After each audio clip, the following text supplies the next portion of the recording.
Hamburger, ice cream, కరోకీ ఇలాంటి పదాలను గనక ఉపయోగించినట్లయితే ఖచ్చితంగా మీకు బహిరంగ మరణ శిక్ష విధించడం జరుగుతుంది అని చెప్పి ఒక చట్టం తీసుకురావడం జరిగింది.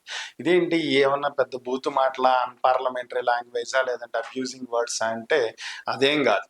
సౌత్ కొరియా ఉపయోగిస్తుంది కాబట్టి, అలాగే పాశ్చాత్య దేశాలు ఉపయోగిస్తున్నాయి కాబట్టి ఈ పదాలని మా దేశంలో వాడటానికి వీల్లేదు అని చెప్పి నార్త్ కొరియా అధ్యక్షుడు కిమ్ ఒక కొత్త చట్టాన్ని తీసుకురావడం జరిగింది. ఈ చట్టం ప్రకారం నార్త్ కొరియాలో ఉన్నటువంటి టూరిస్టులకు దీని మీద ట్రైనింగ్ ఇస్తున్నారంట.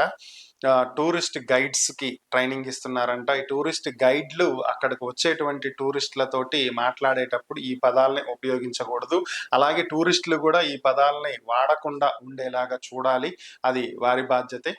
సో ఎందుకు అంటే ఈ పదాలన్నీ కూడా సౌత్ కొరియా వాడుతుంది. అలాగే విదేశీ ఇతర దేశాలు కూడా వాడుతున్నాయి కాబట్టి మా దేశంలో వాడటానికి లేదు. అలాగే ఇతర దేశాలకు చెందినటువంటి మీడియా సంస్థలకు చెందినటువంటి వీడియోలు ఇక్కడ చూడటానికి లేదు. ఇలాంటి రకరకాలైనటువంటి నిబంధనలు అక్కడ ఉంటాయి. సో ఓవరాల్‌గా ఇప్పుడు ఈ పదాల విషయానికి వచ్చింది. సో మరి హ్యాంబర్గర్ స్థానంలో ఏం వాడాలి అంటే రొట్టెల మధ్యలో రుబ్బి పెట్టినటువంటి గొడ్డు మాంసం అని వాడాలంట మన ఇండియన్ లాంగ్వేజ్లో. సో ఇంత పొడుగు ఏం చదువుతారో వాళ్ళకి ఏం అర్థమైందో నాకు అర్థం కాల.